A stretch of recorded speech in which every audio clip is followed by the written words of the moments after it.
ಆತ್ಮೀಯ ವೀಕ್ಷಕರೇ, ನಮ್ಮ ಹೊಸ ಯೂಟ್ಯೂಬ್ ಚಾನಲ್ ಎಸ್ ಯೂಟ್ಯೂಬ್ ಚಾನಲ್ಗೆ ತಮಗೆಲ್ಲ ಆತ್ಮೀಯ ಸ್ವಾಗತ.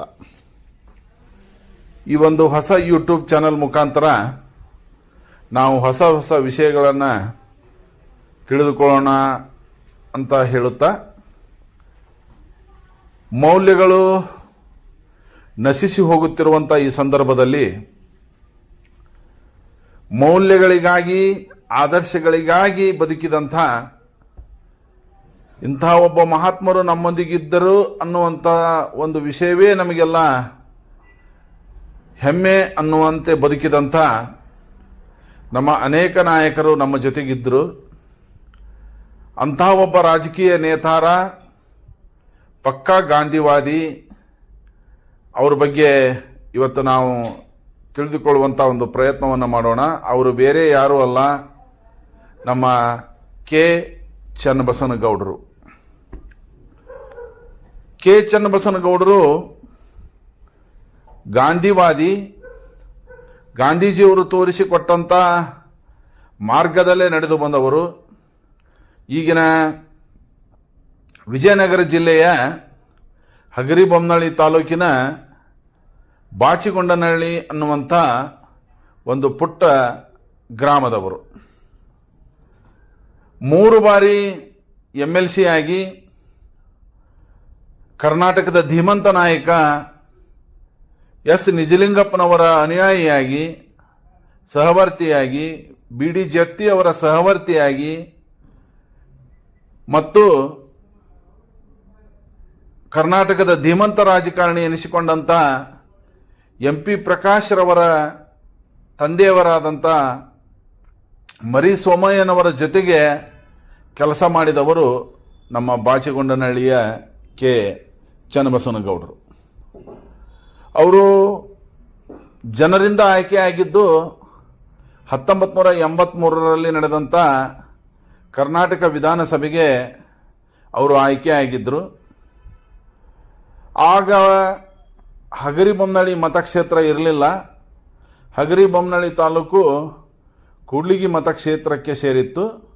ಹೀಗಾಗಿ ಅವರು 1983ರಲ್ಲಿ ಕೂಡ್ಲಿಗಿ ಮತಕ್ಷೇತ್ರದಿಂದ ಕರ್ನಾಟಕ ವಿಧಾನಸಭೆಗೆ ಆಯ್ಕೆಯಾಗಿದ್ದರು. ಅವರಿಗೆ ಇಬ್ಬರು ಧರ್ಮಪತ್ನಿಯರು, ಕಳಕಮ್ಮ ಮತ್ತು ಸಿದ್ದಮ್ಮ ಅಂಥೇಳಿ, 5 ಜನ ಮಕ್ಕಳು. ಅದರಲ್ಲಿ ಹಿರಿಯವರು ನಾನು ಕಂಡಂಥ ಶ್ರೀ ಕೆ ಕೊಟ್ರಗೌಡರು. ಆವಾಗಿನ ಕಾಲದಲ್ಲಿ ಕರ್ನಾಟಕದಲ್ಲಿ ಲಾ ಕಾಲೇಜುಗಳು ಇರಲಾರ್ದಂಥ ಸಂದರ್ಭದಲ್ಲಿ ಚೆನ್ನೈಗೆ ಹೋಗಿ LLB ಮುಗಿಸಿಕೊಂಡು ಬಂದು ವಕೀಲ ವೃತ್ತಿಯನ್ನು ಮಾಡ್ತಾ ಇದ್ದಂಥವರು ನಮ್ಮ ಕೆ ಕೊಟ್ರಗೌಡರು. ಇನ್ನು ಅವರ ಸಹೋದರ ಕೆ ವಿರೂಪಾಕ್ಷಗೌಡರು, ಅವರು ಕೂಡ ಕನ್ನಡ ಸಾಹಿತ್ಯದಲ್ಲಿ ಬಹಳ ಚಿರಸ್ಥಾಯಿಯಾಗಿ ಉಳಿಯುವಂತಹ ಒಂದು ಹೆಸರು ನಮ್ಮ ಕೆ ವಿರೂಪಾಕ್ಷಗೌಡರದು. ಇನ್ನು 3ನೇದವರು ಕೆ ಶಂಕರಗೌಡರು, APMCಯ ಹಗರಿಬೊಮ್ಮನಹಳ್ಳಿ APMCಯ ಅಧ್ಯಕ್ಷರಾಗಿ ಕೂಡ ಅವರು ಕಾರ್ಯನಿರ್ವಹಿಸಿದ್ದಾರೆ. ಇನ್ನೋರ್ವ ಪುತ್ರರ ಬಗ್ಗೆ ಹೇಳೋದಾದ್ರೆ ಕೆ ಈಶ್ವರಗೌಡರು ಅಂಥೇಳಿ, ಅವರು ಕೂಡ ತಮ್ಮ ತಂದೆಯ ಉತ್ತರಾಧಿಕಾರಿಯ ರೀತಿಯಲ್ಲಿ ಕಾರ್ಯವನ್ನು, ಜನಸೇವೆಯನ್ನು ಮಾಡುತ್ತಾ ಸಾಗುತ್ತಿದ್ದಾರೆ.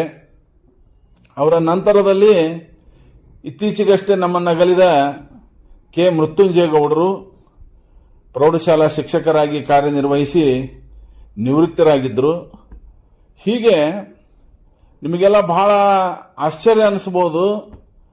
ಇವತ್ತು ಅಂಥ ದೊಡ್ಡ ಸ್ಥಾನದಲ್ಲಿದ್ದಂಥವ್ರು ಅಂದರೆ ಬಳ್ಳಾರಿ ಜಿಲ್ಲೆಯ ವೀರಶೈವ ವಿದ್ಯಾವರ್ತಿಕ ಸಂಘದ ಅಧ್ಯಕ್ಷರಾಗಿದ್ದರು.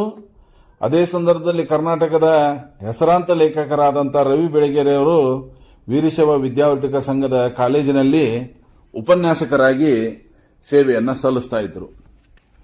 ಇಂಥ ಧೀಮಂತ ನಾಯಕರಾಗಿದ್ದಂಥ ಕೆ ಚನ್ನಬಸವನಗೌಡರು ಬಾಚಿಗೊಂಡನಹಳ್ಳಿ ಅನ್ನುವಂಥ ಒಂದು ಪುಟ್ಟ ಗ್ರಾಮಕ್ಕೆ ಕೊಟ್ಟಂತ ಕೊಡುಗೆ ಮಾತ್ರ ಚಿಕ್ಕದಾಗಿಲ್ಲ.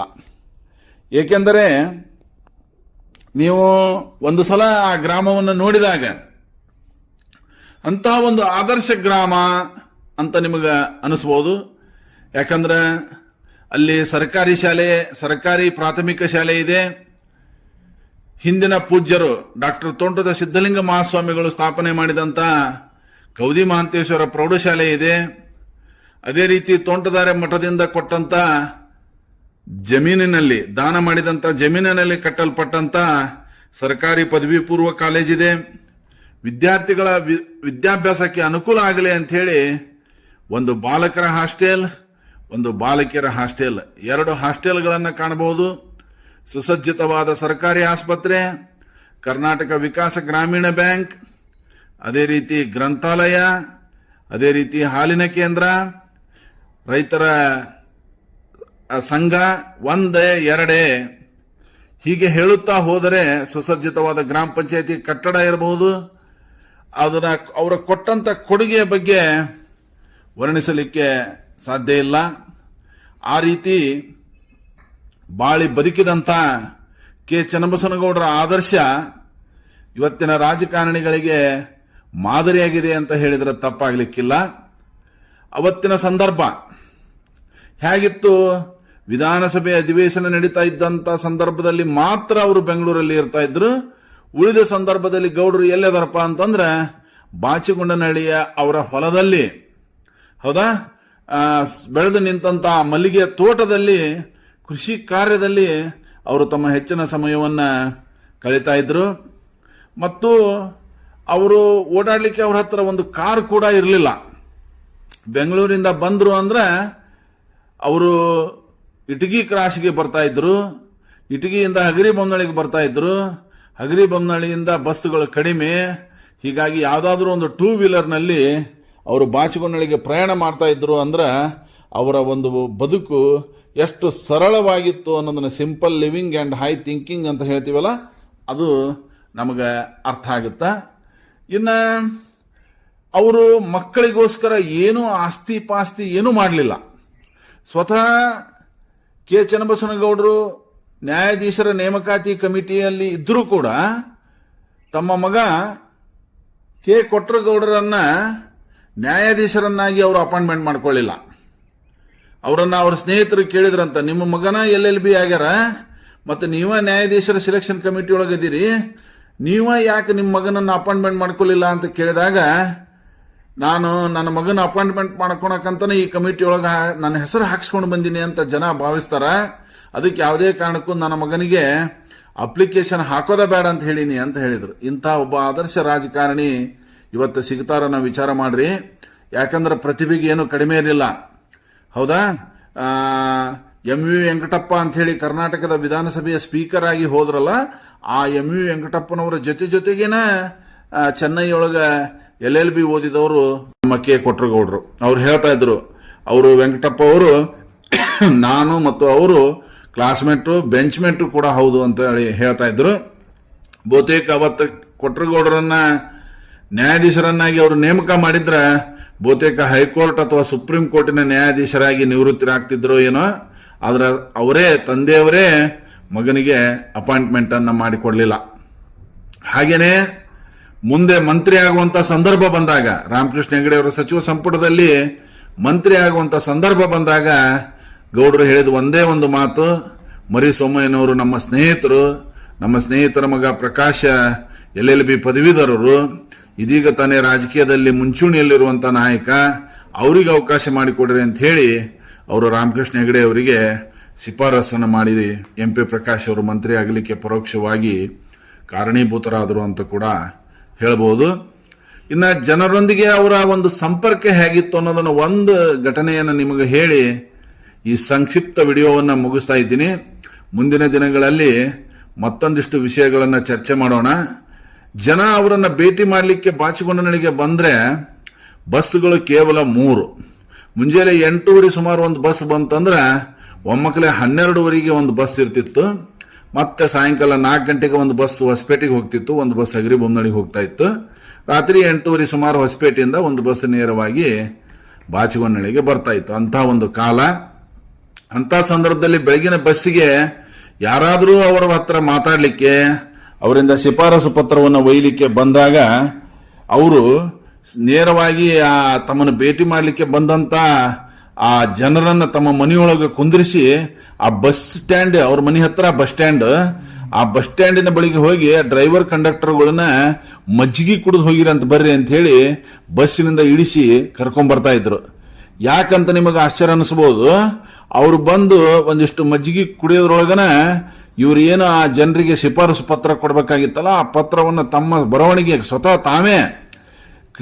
ತಾವೇ ಕೈಯಿಂದ ಬರೆದು ಅದಕ್ಕೆ ಸಹಿ ಹಾಕಿ ಆ ಪತ್ರವನ್ನು ಬಂದಂತ ವ್ಯಕ್ತಿಗೆ ಕೊಟ್ಟು, ನೀವು ಕೂಡ ಮಜ್ಜಿಗೆ ಕುಡಿದು ಬೇಗನೆ ಆ ಬಸ್ಸಿಗೆ ಹೋಗಿಬಿಡ್ರಿ, ಇಲ್ಲ ಅಂದ್ರೆ ನೀವು ಮಧ್ಯಾಹ್ನ 12:30 1 ಗಂಟೆ ಮಟ್ಟ ನೀವು ಬಸ್ಸಿಗೋಸ್ಕರ ಬಿಸಿಲೊಳಗೆ ಕಾಯ್ಬೇಕಾಗತ್ತ ಅಂತ ಹೇಳಿ ಅವರನ್ನ ಆ ಪತ್ರ ಕೊಟ್ಟು ಹೊಳ್ಳಿ ಯಾವ ಬಸ್ಸಿಗೆ ಬಂದಿರ್ತಾರ ಅದೇ ಬಸ್ಸಿಗೆ ಅವರನ್ನ ವಾಪಸ್ ಕಳಿಸ್ತಾ ಇದ್ರು ಗೌಡ್ರು. ಅಂದ್ರ ಇವತ್ತಿನ ರಾಜಕಾರಣಿಗಳು ನಿಮ್ಮನ್ನ ಯಾವ ರೀತಿ ನಡೆಸ್ಕೊಳ್ತಾ ಇದ್ದಾರೆ ಜನರನ್ನ, ಪ್ರಜೆಗಳನ್ನ ಅನ್ನೋದನ್ನ ನೆನಪು ಮಾಡ್ಕೊಂಡಾಗ ಇವತ್ತ ಅತಿಥಿ ಭತ್ತೆ ಅಂತೇಳಿ ಇವತ್ತಿನ ರಾಜಕಾರಣಿಗಳು ತೋಂತಾರ.